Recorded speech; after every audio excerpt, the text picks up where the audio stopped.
here are some NBA All-Star facts you probably never knew. Have you ever asked yourself what will happen if two players share the same jersey number heading into the All-Star game? Will that create any problems? Well, no. As of recently, they just let both of them wear the number even if they're on the same team. But believe it or not, there was a time where duplicate numbers were not allowed. This meant that some players would have to choose a different number just for the All-Star game, with the players who had seniority over the other players getting to keep their original number. The 1996 All-Star game is a great example of multiple players coming in with the same number. The number 33 was extremely popular back then. Patrick Ewing got to keep his number because of seniority. Scottie Pippen took the number 30 as an alternative. Grant Hill went with the number 35 instead. And Alonzo Mourning had to settle with the number 45, which Jordan made a comment about. 45? That's a bad luck number, dog. Hakeem Olajuwon always got to wear his number 34, which meant that Charles Barkley was forced to rock a different number on those particular occasions when he was with the Phoenix Suns. It wasn't until 1997 where the NBA made a change. From 1997 all the way to 2002, no special uniforms were issued. Instead, the players just simply wore the uniforms from their respective teams, finally allowing multiple players to share the same number. Now, even though they eventually brought back the traditional East-West uniforms in 2003, they still continued to allow players on the same team to share the same number. At least they were more flexible in that regard. As you can see, we've had a ton of repeated numbers in the All-Star game over the years, with the 2020 NBA All-Star game being the most obvious case of repeated numbers.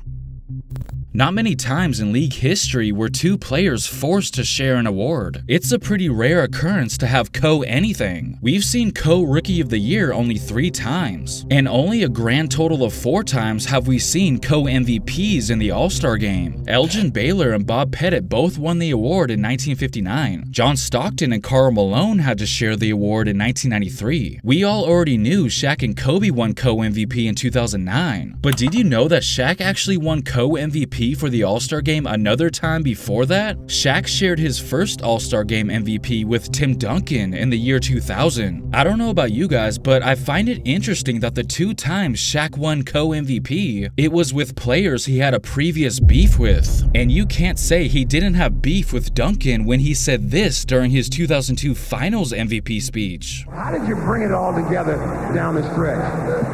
First of all, I want to say congratulations to Jason Kidd, the real MVP of the regular season.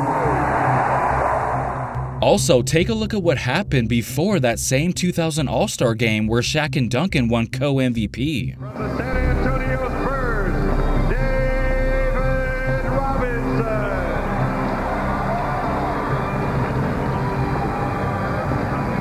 From Oakland, California. David Robinson completely ignored Phil Jackson during the player introductions, and the reason for that was because Phil Jackson tried to minimize the San Antonio Spurs' 1999 NBA championship by saying it deserves an asterisk next to it. Back then, the Lakers and Spurs had a little bit of a rivalry, so that's why I find it funny that Shaq and Duncan were forced to coexist with each other while accepting the co-MVP trophy. I think it's safe to say that it's going to take a very long time for another player to co-MVP twice in the All-Star game, if ever.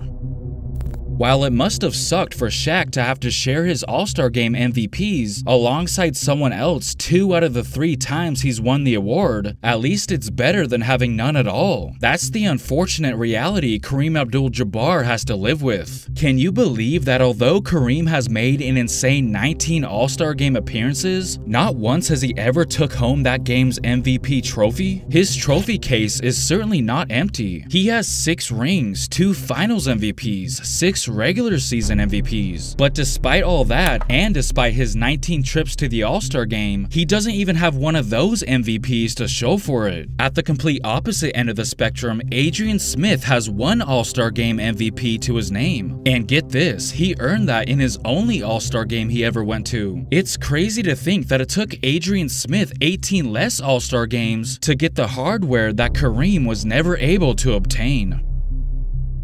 In NBA All-Star Game history, there's been 9 teams who have had 4 of their players selected to be All-Stars in the same year. As you can see, the 2018 Golden State Warriors had 2 starters and 2 reserves, and that was the case for the 2017 Warriors as well. The 2015 Atlanta Hawks had 0 starters but 4 reserves. The 2011 Boston Celtics had the same thing going on for them too. 0 starters but 4 reserves. Same goes for the 2006 Detroit Pistons as well. The 1998 LA Lakers had 2 starters and 2 reserves. Now, I'm pretty sure every fan base would take any of those scenarios. Having 4 of your players chosen to be All-Stars in the same year is great news alone, even if all of them are just reserves. But the fans of the 1983 Philadelphia 76ers must have been absolutely stoked when they found out that 3 out of their 4 All-Stars that year were going to be starting in the All-Star game. That ratio of 3 starters and only 1 reserve is the best that any team has had in NBA history. Can you imagine if 3 out of the 5 starters from one of the All-Star teams today came from your team? You would think your team is about to go on and win the championship, which is exactly what the 1983 76ers went on to do that year. All-Star Weekend has been a reoccurring occasion for 72 years now. Die-hard fans look forward to the many events each and every year, but there was one year where fans were forced to live without it. 1999 was the one and only time where the All-Star Game got canceled due to the lockout that year. Even the 2011-2012 lockout year was still able to deliver an All-Star Weekend for us, but that was different than the 1999 lockout because they managed to start the season early enough for it to happen. Speaking of something being the one and only time in All-Star history, the 2016 All-Star Game was the only time the event took place outside of the US, and it was the host of arguably the greatest dunk contest of all time, which takes us to the very first slam dunk contest. As we all know, the slam dunk contest usually takes place the day before the big game, but the very first one happened during halftime of an All-Star Game, the 1976 All-Star Game to be exact. However, it wasn't hosted by the NBA. It was actually an ABA event originally. They're the ones who first came up with the idea of the slam dunk contest. Quote, "We had to come up with a concept that would get everyone's attention, and we needed to show the NBA that we had great ideas."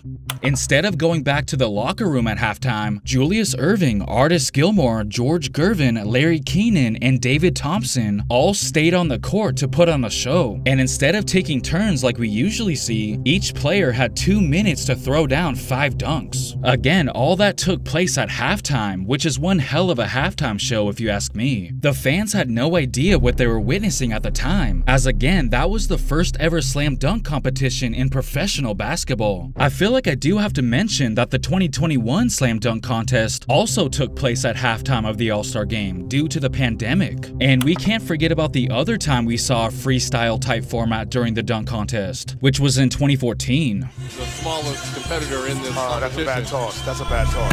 Oh. I didn't think he had that in him, though.